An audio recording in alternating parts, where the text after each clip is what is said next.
it now. So yesterday I should have clarified a few things. Although these videos say 2020 or marathon prep or day 1 or 2 or whatever, these are going to be me documenting my process, my thought process, an average Joe's training plan to accomplish marathon, and all of the learning that comes, all the bumps and bruises and learning experiences that come with sort of preparing for something like a marathon that you're going to run for the first time. This is my 2019 Pittsburgh half marathon shirt, which was great. That was my goal, was to run a half marathon. And I'm sure like people could experience here is you run a half marathon and you think, I should have tried to run the full. Well, I didn't. So 2020 becomes my full marathon track, and that's in May. This is a December sort of series that I'm starting. It's not although these might be titled day 2 of marathon prep, the series itself is more about just sort of my learning and what I'm putting together, how I'm experiencing things, the bumps, the bruises, the learning that comes with starting to build that base in December. My actual training plan won't start until around January. I haven't yet sat down to formulate a plan for that, but this is me going into building my base, which is great. So today it's very cold. I got leggings on. I have one layer here, and then I'm putting on just one sort of sweatshirt because yesterday I felt really warm. So today I want to avoid that feeling, and still gonna need gloves. I don't know if you can see my breath here.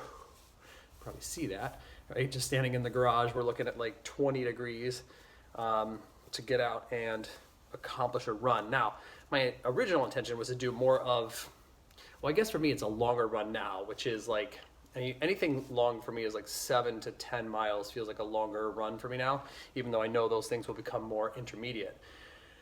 So my intention is to go out for at least an hour today.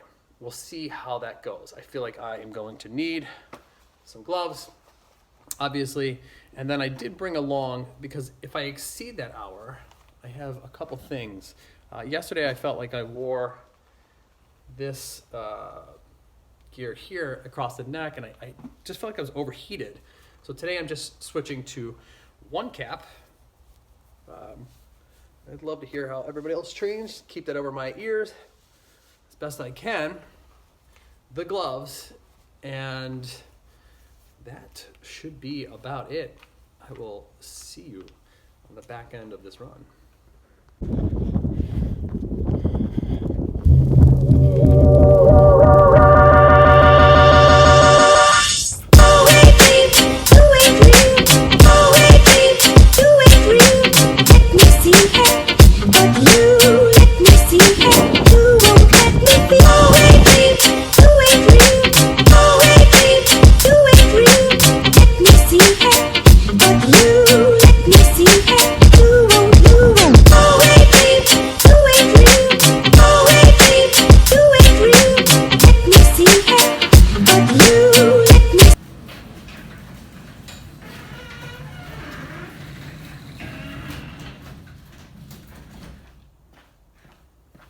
Okay, so back at it, feeling pretty good. An 8-ish, 8.2 maybe, something like that, mile run.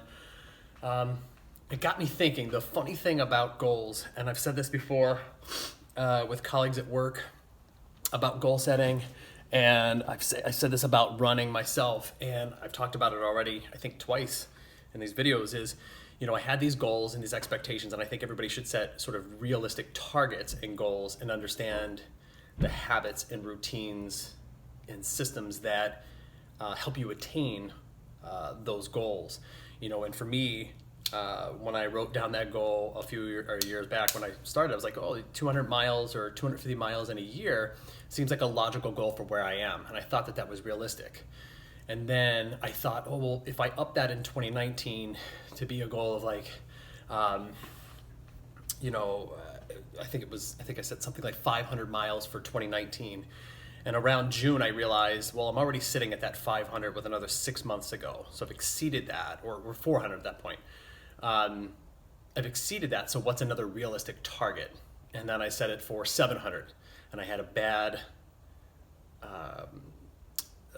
August, vacationing, baseball tournaments, that sort of thing, a low mileage August, and 700 still seemed like the target.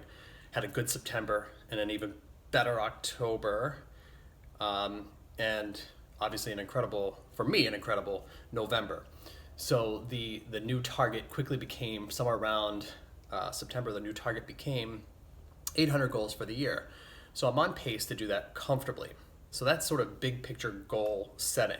But I think the thing about goal setting is, I think you have to be realistic about what you want to what you want to accomplish, but also being flexible with sort of what are the new adjustments you're willing to make within that, especially if it's something like a mileage goal or a volume goal or a time goal. You can adjust those things as you go, and I feel comfortable as a novice runner making those adjustments as I go. Speaking of, so that's sort of macro, big picture goal setting as it pertains to my running volume. Today, I had these sort of micro goals. The goal for today's run was initially to run for an hour, right? One goal.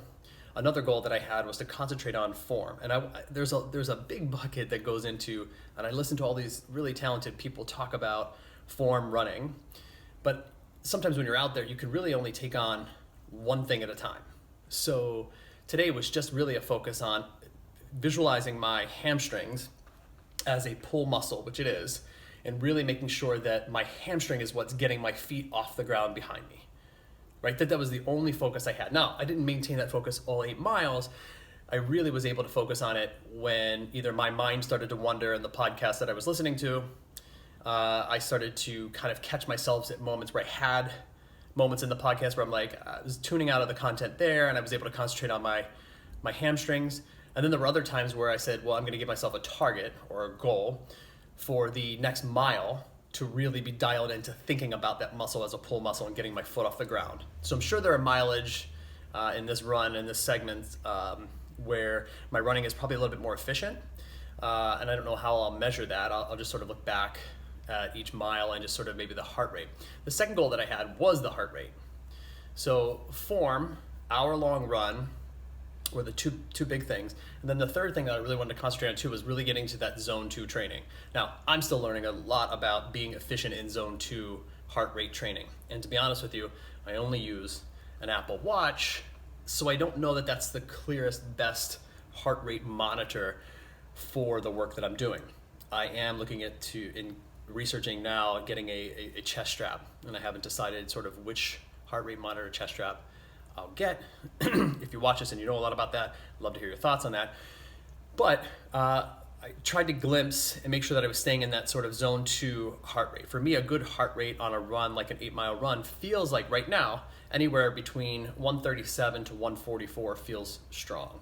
So I'd be curious to look back at the results. So every time that I checked today, I felt like I was in that zone, and that felt pretty good. I felt efficient, I felt okay, I felt like I was upright, breathing properly, and had decent form.